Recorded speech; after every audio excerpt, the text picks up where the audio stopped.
ভারতীয় ব্যবসায়ীদের বাংলাদেশে বিনিয়োগের আহ্বান প্রধানমন্ত্রীর। আজ দিল্লিতে হাসিনা মোদি শীর্ষ বৈঠক। সিলেট অঞ্চলে বন্যা পরিস্থিতির উন্নতি, এখনো আশ্রয় কেন্দ্রের মানুষ, কমছে উত্তরাঞ্চলের নদ নদীর পানি। ইংল্যান্ডের বিপক্ষে কঠিন জয়ে সেমিফাইনালের পথে দক্ষিণ আফ্রিকা, রাতে বাংলাদেশের প্রতিপক্ষ ভারত।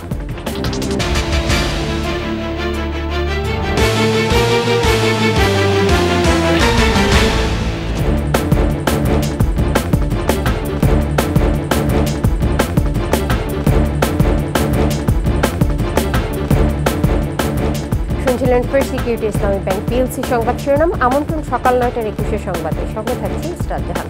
দর্শক, 21 টেলিভিশনের সংবাদ একই সাথে সরাসরি দেখতে পাবেন আমাদের ফেসবুক পেজ www.facebook.com/2124 ভারতের ব্যবসায়ীদের বাংলাদেশে বিনিয়োগের আহ্বান জানালেন প্রধানমন্ত্রী Sheikh Hasina. Confederation of Indian ইন্ডাস্ট্রির প্রধান নির্বাহী কর্মকর্তারা দিল্লিতে প্রধানমন্ত্রীর আবাসস্থলে সৌজন্য সাক্ষাৎ করেন। এ সময় প্রধানমন্ত্রী শেখ হাসিনা বাংলাদেশে যে 100টি অর্থনৈতিক অঞ্চল রয়েছে সেখানে তাদের বিনিয়োগের প্রস্তাব দেন। বৈঠকে অংশ নেওয়া সিইওরা বাংলাদেশে বিনিয়োগ ও ব্যবসা করার আগ্রহ দেখান। যারা এখন ব্যবসা করছে তারাও ব্যবসা সম্প্রসারণ করতে চান বলেও প্রধানমন্ত্রীকে জানান সিইওরা। আজ ভারতের রাষ্ট্রপতি দ্রৌপদী মুর্মুর সাথে সৌজন্য সাক্ষাৎ শেষে প্রধানমন্ত্রী নরেন্দ্র মোদীর সাথে দ্বিপাক্ষিক বৈঠক করবেন প্রধানমন্ত্রী। পরে যোগ দেবেন সমঝোতা স্মারক ও চুক্তি সই অনুষ্ঠানে। এর আগে গতকাল ভারতের নয়াদিল্লির পালাম বিমানবন্দরে প্রধানমন্ত্রী শেখ হাসিনাকে স্বাগত জানান দেশটির পররাষ্ট্র প্রতিমন্ত্রী কীর্তিবর্ধন সিং। পরে প্রধানমন্ত্রীর সাথে সাক্ষাৎ করেন ভারতের পররাষ্ট্রমন্ত্রী এস জয়শঙ্কর।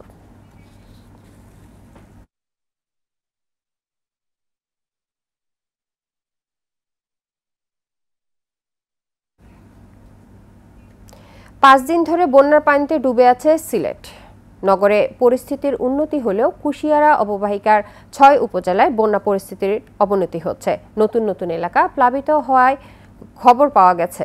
সুনামগঞ্জের সবকটি নদ নদীর পানি কমতে শুরু করেছে, তবে এখনও আশ্রয়কেন্দ্রে বানভাসীরা। উত্তরাঞ্চলের সবকটি নদীর পানি কমলেও নিম্নাঞ্চল প্লাবিত রয়েছে। প্রতিনিধিদের সহায়তায় রত্না জামানের রিপোর্ট। বৃষ্টিপাত কম হয় সিলেটের সীমান্তবর্তী কানাইঘাট, গোয়াইনঘাট, কোম্পানীগঞ্জ উপজেলা ছাড়াও নগরীর বন্যা পরিস্থিতির উন্নতি হচ্ছে। পানি নামছে ধীরে। 710টি আশ্রয়কেন্দ্রে এখনও অবস্থান করছে 30,000 মানুষ। নগরীর উপশহর সহ কয়েকটি এলাকা এখনো পানিতে নিমজ্জিত। গোসল করা, বাথরুম করা, তারপরে রান্না বান্না করা, সব দিকেই তো অসুবিধা। প্রশাসনের পক্ষ থেকে ত্রাণ বিতরণ কার্যক্রম জোরদার করা হয়েছে।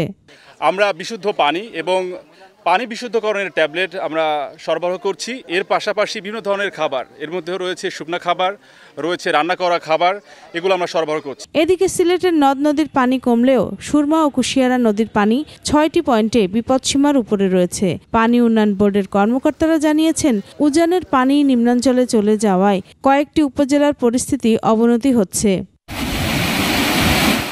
সুনামগঞ্জে সবকটি নদ নদীর পানি কিছুটা কমলেও এখনও প্লাবিত নিম্নাঞ্চল। দুর্ভোগে রয়েছে সুনামগঞ্জের প্রায় 6 লক্ষাধিক মানুষ।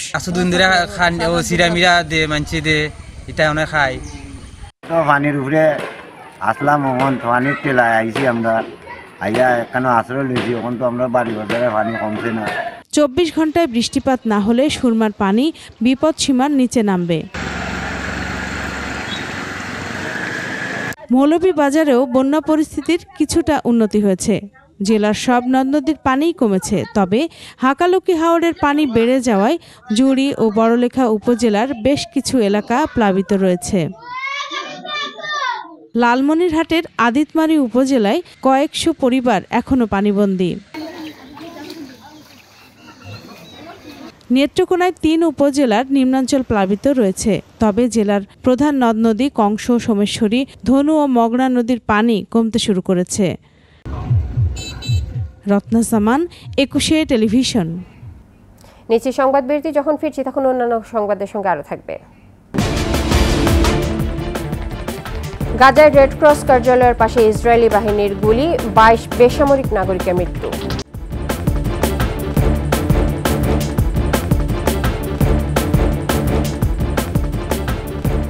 আমন্ত্রণ আবারও দেখছিলেন সকাল 9টার 21 সংবাদ।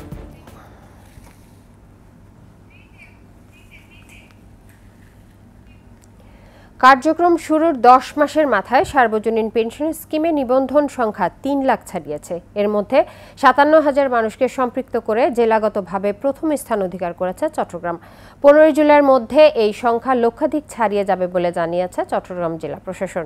চট্টগ্রাম থেকে হাসান ফেরদৌসের রিপোর্ট, জানাচ্ছেন মহিমা পলি। বয়স্ক জনগোষ্ঠীর জন্য টেকসই নিরাপত্তা নিশ্চিতে 2023 সালের 10 আগস্ট সার্বজনীন পেনশন স্কিমের উদ্বোধন করেন প্রধানমন্ত্রী শেখ হাসিনা। প্রবাস, প্রগতি, সুরক্ষা ও সমতা নামে 4টি স্কিমে নিবন্ধনের সুবিধা চালু রয়েছে।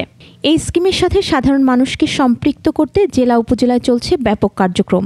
জেলা উপজেলায় স্থাপিত জেলা প্রশাসনের বিভিন্ন বুথে মানুষ প্রতিদিনই ভিড় করছে। এর মধ্যে চট্টগ্রাম উপজেলা পর্যায়ে রাউজানের সর্বোচ্চ সংখ্যক মানুষ এই পেনশন স্কিমে সম্পৃক্ত হয়েছেন। এরপরে রয়েছে সীতাকুণ্ড উপজেলা। আমার পেনশনের টাকা দিয়ে আমি নিজে চলবো, এটাই আমাদের প্রত্যাশা। 17 কোটি মানুষের যদি সবাই করে, সবার উন্নয়ন হবে, দেশের উন্নয়ন হবে, সরকারের সুনাম হবে। মাসে মাসে পেনশনটা পাবো, ওইটার জন্য মাননীয় প্রধানমন্ত্রীকে ধন্যবাদ। এই পেনশন স্কিমে যুক্ত হতে চট্টগ্রামের মানুষের আগ্রহ বাড়ছে বলে জানান স্থানীয় প্রশাসনের কর্মকর্তারা। বিশেষ করে প্রবাসী অধ্যুষিত বিভিন্ন এলাকার মানুষ বেশি বেশি কার্যক্রমে সম্পৃক্ত হচ্ছে বলে জানান তারা। বিভিন্ন ওয়ার্ডে ওয়ার্ডে আমরা মানুষকে উদ্বুদ্ধ করেছি, মানুষ যে ব্যাপক সাড়া দিয়েছে। মানুষ বাংলাদেশের চট্টগ্রামের মধ্যে আমরা এগিয়ে এবং বাংলাদেশের মধ্যে আমরা পেনশন স্কিমের মধ্যে আমরা এগিয়ে আছি। চট্টগ্রামের জেলা প্রশাসক জানিয়েছেন, এর মধ্যে 57,000-এর বেশি মানুষ পেনশন স্কিমে যুক্ত হয়েছেন। 20 জুলাইয়ের মধ্যে লক্ষাধিক মানুষ এই স্কিমের সাথে যুক্ত হবেন বলেও আশাবাদ করছেন। 15টি উপজেলায় 57,000-এরও বেশি জনসাধারণ পেনশন স্কিমে রেজিস্ট্রেশন করেছেন এবং আমরা আশা করছি জুলাই মাসের 15 তারিখের মধ্যে 1 লক্ষ জনসাধারণ চট্টগ্রাম জেলাতে সার্বজনীন পেনশন স্কিমে রেজিস্ট্রেশন করবেন। জাতীয় পেনশন স্কিমের আওতায় আসা সারা দেশের মানুষের 20% চট্টগ্রামের বলে দাবি জেলা প্রশাসনের। সরকারি কর্মসূচি এগিয়ে নিতে ইউনিয়ন তথ্য কেন্দ্র, ভূমি অফিস সহ সব সরকারি অফিসে পেনশন স্কিমের রেজিস্ট্রেশন সেবা দেওয়া হচ্ছে বলেও জানান কর্মকর্তারা। মহিমা পলি, 21 টেলিভিশন। এবার আন্তর্জাতিক সংবাদ।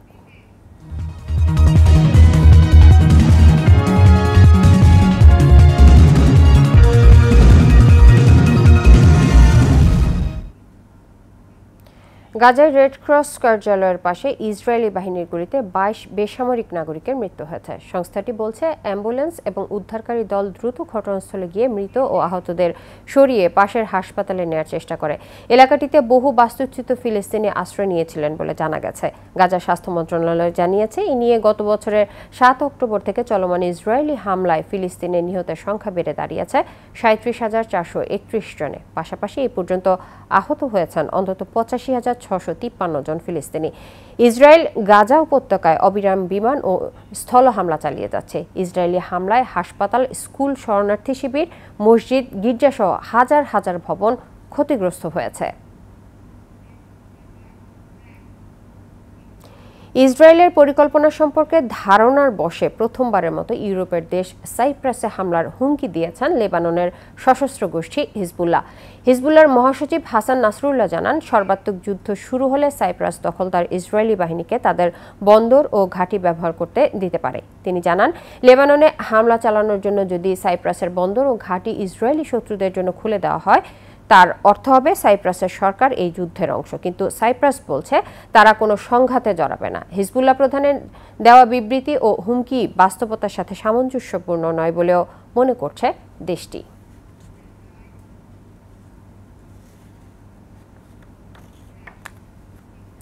চীনের দক্ষিণাঞ্চলের ভয়াবহ বন্যায় এই পর্যন্ত 13 জনের মৃত্যু হয়েছে। এখনও নিখোঁজ আছেন বেশ কয়েকজন। গত কয়েকদিনের টানা ভারী বর্ষণে সৃষ্ট বন্যায় বিপর্যস্ত হয়ে পড়েছে চীনের দক্ষিণাঞ্চল।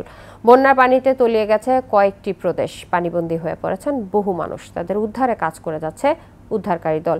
ডুবে গেছে ঘরবাড়ি, দোকানপাট, রাস্তাঘাট। ভয়াবহ এই বন্যায় গুয়াংডং প্রদেশের অবস্থা সবচেয়ে খারাপ। বন্যায় প্রদেশটির 32,000-এরও বেশি মানুষ ক্ষতিগ্রস্ত হয়েছেন। এছাড়াও এই বন্যার ফলে জিয়াওলিং প্রদেশে আনুমানিক $502 মিলিয়ন সরাসরি অর্থনৈতিক ক্ষতি হয়েছে।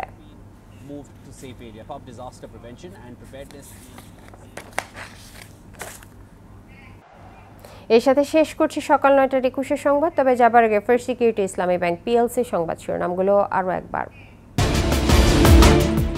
ভারতীয় ব্যবসায়ীদের বাংলাদেশে বিনিয়োগের আহ্বান প্রধানমন্ত্রীর, আজ দিল্লিতে হাসিনা মোদি শীর্ষ বৈঠক।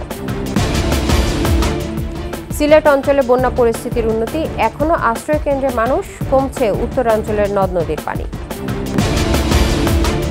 এবং ইংল্যান্ডের বিপক্ষে কঠিন জয়ে সেমিফাইনালের পথে দক্ষিণ আফ্রিকা, রাতে বাংলাদেশের প্রতিপক্ষ ভারত।